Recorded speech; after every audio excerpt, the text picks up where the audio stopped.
Tell me about growing up in Ireland. Growing up in Ireland was tough, but you know, the war was going on at the time. Went to school half time, but we had a big family. Right. And most of the time I worked with farmers. Right. You know, for a few shillings. This and that and the other. Times were tough. Steal a few chickens now and then. Really? So that's basically what you remember about Ireland? Yeah, well. What about your dad? We used to hear, he was unemployed at the time. Times were tough, the war was on. And we used to hear sometimes like, oh, there's going to be bananas or oranges in the town the next day, you know. Right. And we'd be all happy about it. Right. And then there was no oranges. The U-boats sank the ships. Really? Oh, yeah. I didn't know that. Sure, they sank a lot of ships. Oh. And, you know, times were tough. There's the rations. You could hold the rations in your hand for a week. Really? Yeah. You know, but we had to improvise, you know. Right. Snitch a few spuds, steal an odd chicken, you know. Right. Had to do. Do what you had to do. Do what you had to do. Why did your mom have so many kids? No idea. You never asked Mom about that? No. Oh, okay. You don't ask them things in Ireland. You don't ask them? Back then, a lot of people had 10, 11, 12, 15 kids. Right. 10 kids. Right. Too many kids. But well, especially the Catholics, you know, because right. They were taught, you know, that was against their religion and all right. that. But that's, you know, they had big families then, and... Is it because of the farm? Yeah, some of them didn't have farms. Most of them worked on farms. Some had a few linen factories. Right. But that was the way of it, you know. It was tough. There was outhouses. There was no plumbing. Right. There was no plumbing, and you had to draw your water from the pump or the well. Right. It was basic hard living, you know, like the pioneers in America in them days. Really? Yeah. I remember when we got electric lighting. Really? A young fella, yeah. How old do you think you were then? Well, I was after the war. I was about 10 or 11 years old. After the Second World War. Right. And, I remember that. We thought, oh, right, this is great. Electric light, man. No more going for paraffin oil, you know, paraffin lamps and stuff like that. And we used to have big grandfather clocks. We got rid of that. We got electric clocks and threw the grandfather clocks in the dump. Little did we know. Yeah, right. You know? Wow. So what's your best memory about your mom and dad when you were a kid? The best time was when I come out of the military, you know. Right. And they were both living then. And the house was small in Kelman Street in Banbridge. Right. And me and my father used to go out on Saturday night, have a few jars, you know. Right. And I had my intention of going to a dance or something, you know, pick up a girl or something maybe. And I said, "How the hell with it?" So on the way home, I'd stop and get some fish, chips, make it home, make some tea. And that was a good time. Those were good times, yeah. That's cool. Who were you closest to as far as your brothers and sisters? Did you guys get along? Did you see each other most? We all got along. I would say Trevor. Trevor, yeah. Trevor was... Because he was born right after you. Yeah. Yeah, okay. And he was the closest. He was the quiet man of the family, you know. Trevor was? Yeah. Yeah. But you wouldn't want to pull his chin too hard. Right, yeah, I know that. When was the first time you had a drink? Me? How old were you? Yeah. Do you remember the circumstances? Shit, I was about 13 or 14. 13 or 14, yeah. Yeah, we used to want to know if anybody died to go to the wake. Right. So me and Fitzpatrick and them would go there because they knew it doesn't matter if they're Catholic or Protestant. As soon as the priest or the minister left, they knew there'd be a drink around, you know. So. Right. So that's when you started, yeah. Yeah. That's cool. So then you went into the army, right? Yeah. I was working in England at the time. What were you doing there? In the slaughterhouses? No, I was before that. And then I was working in construction. And I went home. I knew if you stayed in England, sooner or later you'd have to go in the military. Oh, you knew that? Yeah, it was 2 years. Okay. So I never gave it a thought, you know. And then I went back home to Ireland for a visit or a holiday, whatever you want to call it. Right. I got a phone call or a letter, I can't remember which, saying that the cops was here looking for you for to go in the military. Oh, really? Oh. So I says, well, if I go back there, they're going to pick me up. Right. So in Northern Ireland, you could volunteer for it, you know. Right. So I said one more, to hell with it. So I went down to a place called Stanham Street in Belfast. Uh-huh. And usually they have different regiments there every month or so. They have the artillery. You'd have this regiment, that regiment. It just happened to be that the Irish Guards was there then. And, oh, no, you don't want to go in the artillery or nothing like that. This is a good regiment. Join this one. Right. So I joined up, and I had my physical, and they said, well, we'd call you now. I said, I want to go now. How old were you then? Do you know? I was 19. 19. Going on 19. Right. And, were you scared? no. No. Only when I Because there was no war, right? The Korean War was on then, but... Yeah.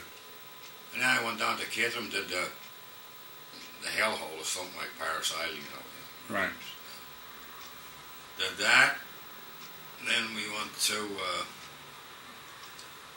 Pirbright Camp, and then we went from there up to Pickering with live ammunition and all that crap. And then after that we went to Egypt. Uh-huh. It was about a year or so, a little over a year in Egypt. And why'd you go to Egypt? Was it like a peacekeeping thing? Yeah. Yeah. Run Gaza, and I was in a place called Moaska, and they used to send troops down to Gaza to keep the Right. thing going.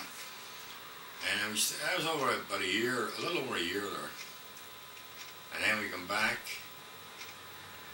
and we went to a place called Lyden, Kent. I was on the advance party, and then my battalion come back. Right.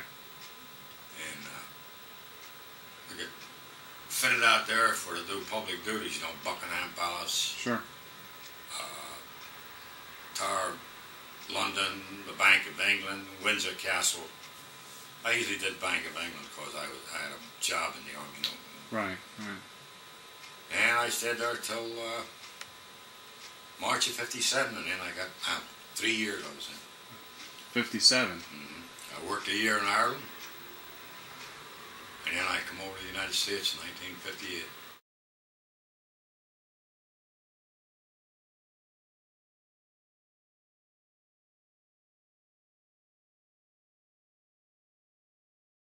Why America?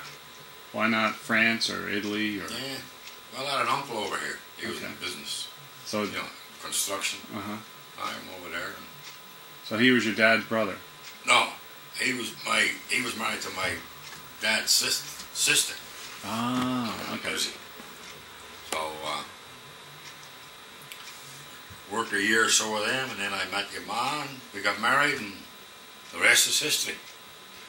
Did you ever have like a dream when you were a kid or anything? Like, did you ever see your life any differently than the way it turned out? No, I have no regrets. No, not regrets, but I mean, like when you were a kid in Ireland, what was your big, what did you want to do? Did you have anything like that? Where you said, hey, you know, if I could do anything, I want to do this? Not really. Or was just survival was the deal? Yeah, that took away that chance of education and stuff like that, because when you work, you were too damn tired to study. Right. You know, you do a day's work with farmers now, Oh, yeah. You don't need no sleeping pills. Right. And then when you went back to school, you got frustrated because you were so far behind, you didn't know what the hell was going on. Uh-huh. And you got in fights. Right. So how many people were in a class? And were they all different ages and stuff? Well, each class about the same age, you know. Okay. And so you would work, and then you'd come back to the school, and then you would be missing so much that then somebody would make fun of you, and then you get in a fist fight. I see. Yeah. And that was that. I left when I was 14 years old. Right. As soon as I got out. Right. As soon as you could. Yeah. I only went to the 7th grade. Right. Yeah, 7th grade. So how did you learn all this stuff? Because you read well, and you know. I just educated myself. When you were working, you would come home and there would be books. Grab a book or something. Yeah. You know, and eventually start reading. Yeah. Because you do. You know, you really. I survived. No, it's not only that, but I remember when I was a kid and I was doing this poetry project, and I remember I couldn't get it because, you know, poetry kind of like, you have images of the words make images in your head and stuff, and I was trying to take it too literal. And I asked you, and I said, you know, could you read this and try to tell me what the hell this means? And you came up with some really good insights.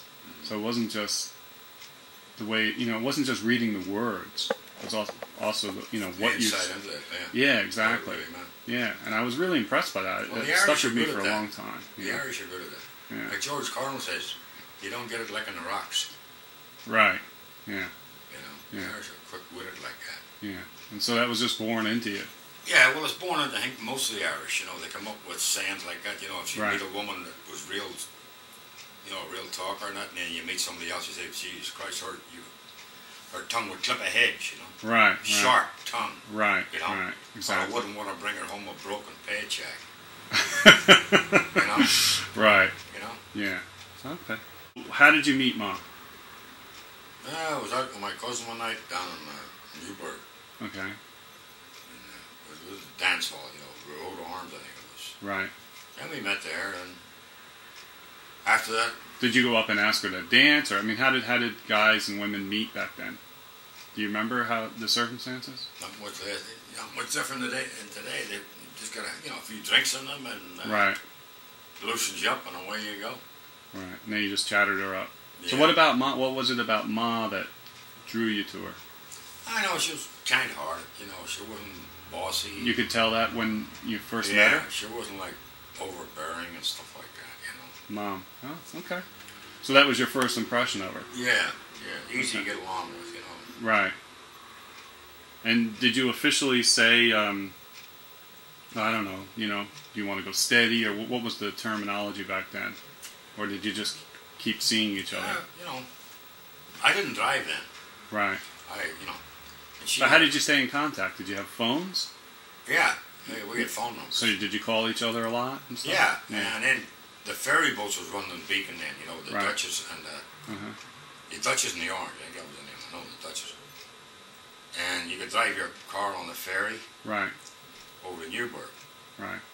So I used to get a ride down to the ferry boat and go across on the ferry, and she'd pick me up in Beacon. And then we'd go, you know, the last ferry at night was 12 o'clock going back to Newburgh. So she would drive? Yeah, I didn't drive then.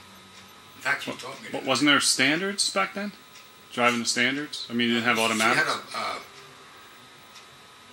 a Plymouth, a black Plymouth. No, it was automatic. Oh, it was automatic, okay. I never understood that because I couldn't see Mom ever driving a standard. No, she never drove standard. Oh, okay. Cool.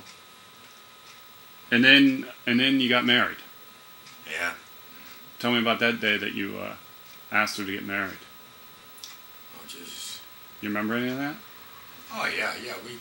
We got married, and I'll tell you where we had the reception. We had the reception down here. There used to be a little restaurant called the Stone Chimney. It's not there anymore. Right.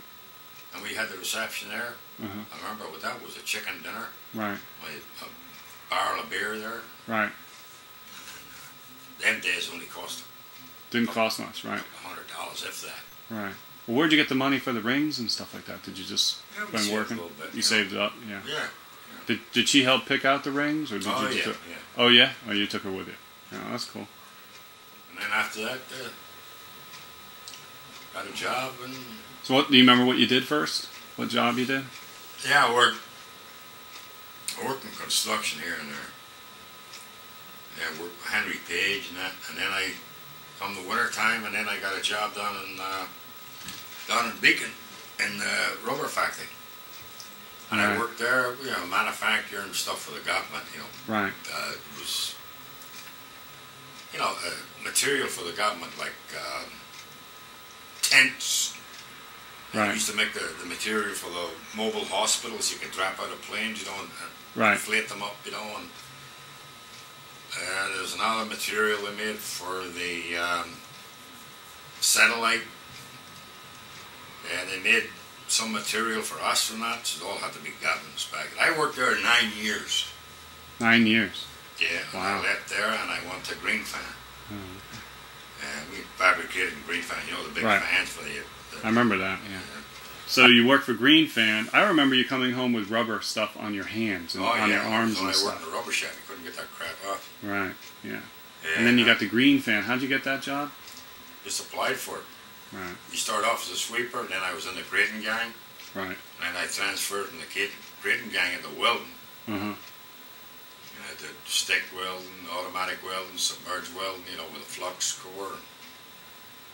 I worked down at Green Fan for 15 years. Right, yeah. And you started out like cutting the lawns and stuff, right? Yeah. Yeah, I remember that. Well, you start off as a sweeper, then right. you sweep and you cut the lawns and right.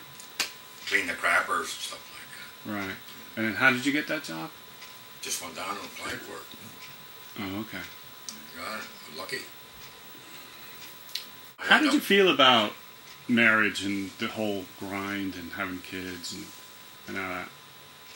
Well, I mean, I know I've asked you this before, but you said, this is what you sign up for. And well, it is. Because, some people, if they didn't get married and make it work, they'd probably go out drinking and raising hell and they get in trouble. And that's right. It kind of, gives you a bit of responsibility. And you like that? Yeah. Yeah. Because, you go out there, you go crazy every time, it's no good. Right. Gives you a little something to, as long as you find the right person. It doesn't have to be marriage necessarily. Right. Could be somebody, it doesn't matter about looks or anything, as long as you get together and don't conflict with each other, you get along with each other. Right. And, you share with each other, you get a little bit of finance, you make it work. Sure, yeah. And that's the thing. Right. You have to do your thing and she has to do hers, and so you feel like you're a partnership. That's it. And you make it work. Right. Because that's it. As long as you get along. Right. You could meet the nicest looking woman in the world, or the man could meet woman could meet the nicest looking man in the world. Right. That doesn't mean it's going to work. Right. Doesn't matter if they're rich or poor. That has nothing to do with making it work. Right. That's true. If you get together and understand each other and respect each other's thoughts and views, and she respects yours, you respect hers. Now you're getting somewhere. Mm-hmm. I see. But other than that, if you don't get that, it doesn't work. Right. I want to ask you a question about something that I just want to hear your version of it, because when I was growing up, I remember this, that you found out that Mom was pregnant, and that you went back to Ireland. Yeah. Is that true? Yes. Okay. Why did you come back? I mean, why? What was it about that? Did you get scared and just say, "Hey"? No, I felt guilt, terrible guilt. But I mean, is that the first reason you went back? Is because you got scared? This is no good. I got to get back here. And how old were you? Like 25 or so? It was about. Because it's understandable. I'm not upset about it. I just want to kind of clear it up because I've never 23 or 4. 23 or 4. You were 23 or 4? Oh my God. Okay. I said, no, it's no good. I come back. Yeah. And then you went there, and did you talk to your mom and dad about it, or? Yeah. And I said, you better go back. Really? Okay. And how long do you think you were gone?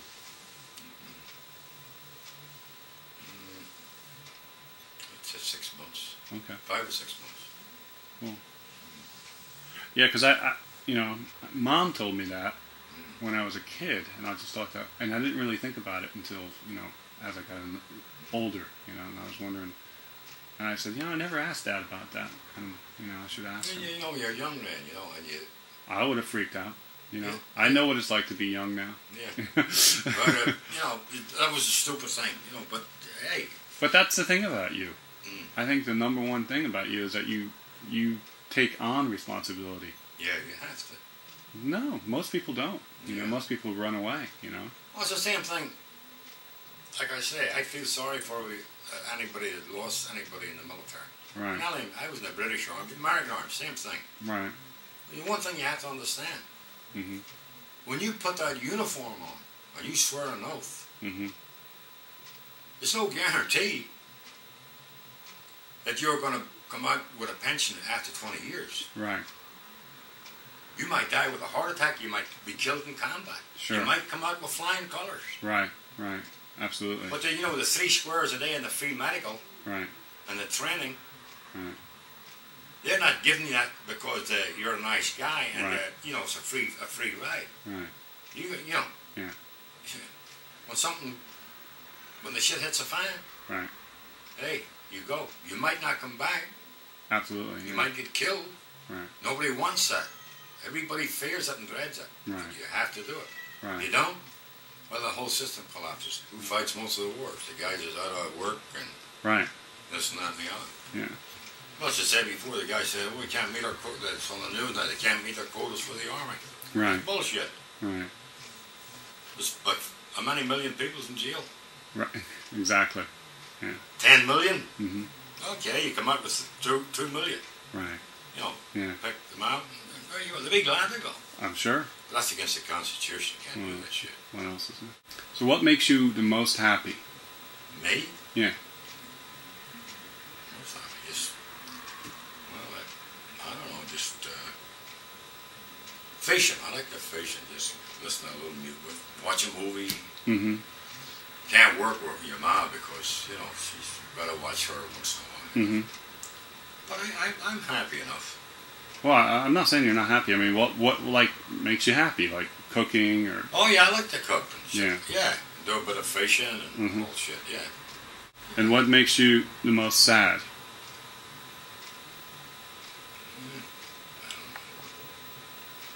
Nothing really makes me sad. Really? No. Nothing. No. Okay. Nothing makes You have such a good attitude towards life. You have to. You're always positive. Yeah. Where do you think that comes from? Was your dad that way? Yeah. No matter what, he was always positive? Yeah, you muscle through it. You muscle through it. And you like to take that there, and I'm not a Bible one, but you know it says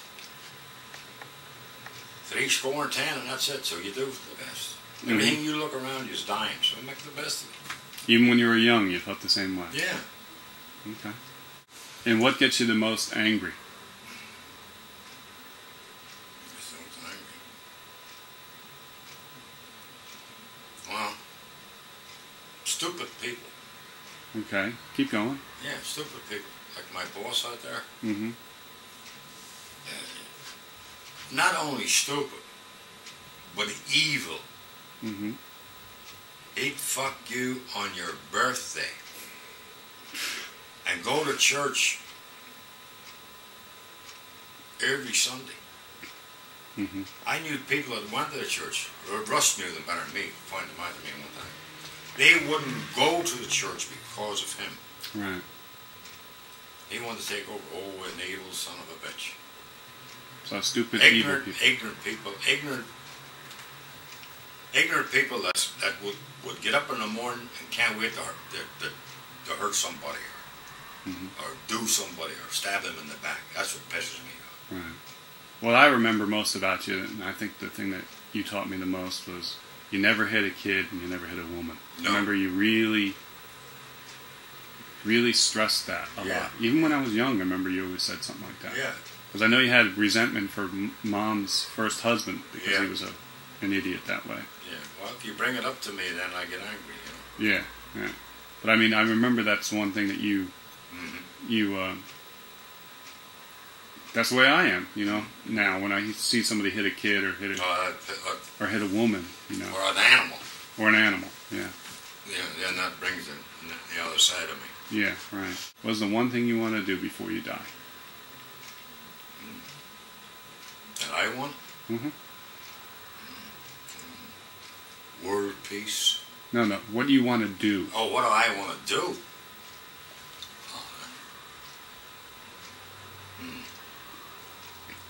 I always like to want to live beside the ocean. Mm-hmm. And, you know, meet a few buddies there. Do a bit of fishing once in a while. Quiet. Right. That's what I like. Because the ocean's clean. Mm-hmm. You know, it's pure. Right. The rest, most of it's all bullshit, but you have to make the best of it. Right. You know. So what if I sent you a ticket to Corpus? Would you go fishing? Would that make you happy? Oh, yeah, well, you say, yeah, sure, but I can't go with it. I'm not saying, you know, No, I'm just, yeah, you know, yeah, sure. hypothetically, as Yeah. you would say. Yeah, so fishing, being on the ocean, Yeah, I like that. That's what makes you happy, and that's what you'd want to do. Your ma used to get pissed at me because years ago I used to go down to Atlantic City or some shit. Right. Oh yeah, that looks good. Yeah, that looks good. Where's the pier? Where's the fishing boats? Mm-hmm. And she, I used to like to go out there and listen to the guide. Right. Have a couple of beers and catch a few fish. Right. You know, stuff like that. Yeah. Like when I done in Long Beach with the animal, you know, remember Paul? Sure. My dad was like, yeah, we'll go to the bar and have a beer and listen to the women. The women get together and it was like, you think you're in a fucking chicken house.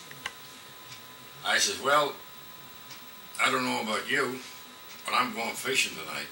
I made a phone call. Mm-hmm. Somebody told me about it way down at the end there. I said, I'm going fishing. I told the wife, I said, I'm getting a little bored. I'm going fishing tonight. Mm-hmm. And your ma says, okay. Yeah.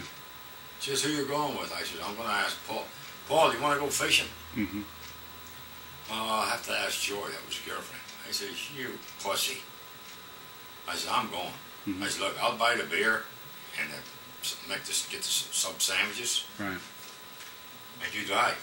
Right. You get a Camaro there. Right. You go, oh, you shouldn't be. I said, well, it's up to you, pal. I can get a ride down there. Right. Oh, I'll go. I told George to go fuck herself, and we went. Went out that night, went blue fishing. Back in the next morning, caught a few fish. Right. We brought a couple of beers up onto the sand there, and we sat there and watched the sun coming up. And you were happy. Yeah, great Perfect. day. Yeah. And I went home, and I said, everybody want breakfast? No, see you later. Boom, on the bed, slept at 4 o'clock. It was nice out on the boat, you know. It was a moonlight night, wind blowing. Great. You know. Yeah. That's what I like. You know. I mean, for me to go to Dutchess County Fairs, I'm pushing and shoving and seeing a carnival right now. That's not for you. Yeah. Cool. That's about it. Is there anything you want to say? Yeah. Nothing? Have a good life. That's it. Well, there's your interview. Yeah, that was great. Well, there's your interview. I'm so grateful that my dad allowed this interview to take place. In my life, I've learned that you better take advantage of these little moments like these. My dad and I had a very complicated, confusing relationship. So many ups and downs. Some really great times, full of laughter, joy, and understanding. And some equally bad times of rage, gloom, and disagreement. Throughout it all, though, there was love. We both wanted the best for each other. The last time I saw my dad was at my mom's funeral, and the last image I have of my dad is him watching me leave through his window.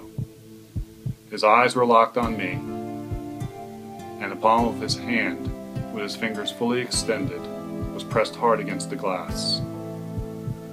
I returned his stare and mimicked his actions on the window of the car as I was leaving. And I thought, how perfect is this? The glass between us is the perfect metaphor of our relationship. And our eyes, a symbol of the unbroken bond between us. Though he was in good health, I knew this was the last time I would see him alive.